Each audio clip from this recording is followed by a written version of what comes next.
വാർത്തകൾ തുടരുന്നു. പ്രധാനപ്പെട്ട വാർത്തയിലേക്കാണ്. തൃശൂർ കുണ്ടന്നൂർ മാവിൻ ചുവട് കാൽനട യാത്രക്കാർക്കും വാഹനയാത്രക്കാർക്കും നേരെ കടന്നലാക്രമണം. സംസ്ഥാന പാതയോട് ചേർന്നുള്ള വീട് വൃത്തിയാക്കുന്നതിനിടെ കടന്നൽ കൂടി ഇളകിയതിനെ തുടർന്ന് വീട്ടുടമ LC അതുവഴി നടന്നു പോവുകയായിരുന്ന ലോട്ടറി വിൽപ്പന തൊഴിലാളി പുൽക്കുട്ടിൽ ഷീബ ഇവരെ രക്ഷിക്കാനെത്തിയ മേക്കാട്ടുകുളം ദേവസി, മകൻ ഡോൺ, പരിസരത്ത് വീട് നിർമ്മാണത്തിനെത്തിയ ഇരുമപ്പെട്ടി സ്വദേശി പ്രസാദ് എന്നിവർക്കും കുത്തേറ്റു.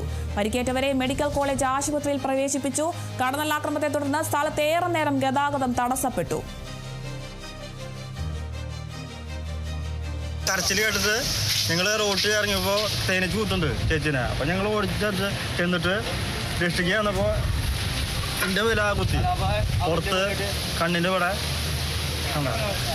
പിന്നെ ബാക്കിൽ ഈ ചേട്ടന് കുത്തിവെച്ച്.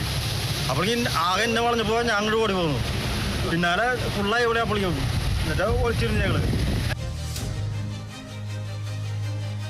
തൃശൂർ കുണ്ടന്നൂരിലാണ് കാൽനട യാത്രക്കാർക്കും വാഹനയാത്രക്കാർക്കും നേരെ കടന്നലാക്രമണം ഉണ്ടായിരിക്കുന്നത്. സംസ്ഥാന പാതയോട് ചേർന്നുള്ള വീട് വൃത്തിയാക്കുന്നതിനിടെയാണ് കടന്നൽക്കൂട് ഇളകിയത്. ഇതേ തുടർന്ന് വീട്ടുടമയായ LC അതുവഴി നടന്നു പോവുകയായിരുന്ന ലോട്ടറി വിൽപ്പന തൊഴിലാളിയായ ഷീബ ഇവരെ രക്ഷിക്കാനെത്തിയ മേക്കാട്ടുകുളം ദേവസി, മകൻ ഡോൺ, പരിസരത്ത് വീട് നിർമ്മാണത്തിനെത്തിയ എരുമപ്പെട്ടി സ്വദേശി പ്രസാദ് എന്നിവർക്കൊക്കെയാണ് കടന്നലിന്റെ കുത്തേറ്റിട്ടുള്ളത്. എന്തായാലും പരിക്കേറ്റവരെ മെഡിക്കൽ കോളേജ് ആശുപത്രിയിൽ പ്രവേശിപ്പിച്ചിട്ടുണ്ട്. കടന്നൽ ആക്രമണത്തെ തുടർന്ന് സ്ഥലത്ത് ഏറെ നേരം ഗതാഗതം തടസ്സപ്പെടുന്ന ഒരു സാഹചര്യവും ഉണ്ടായിട്ടുണ്ട്.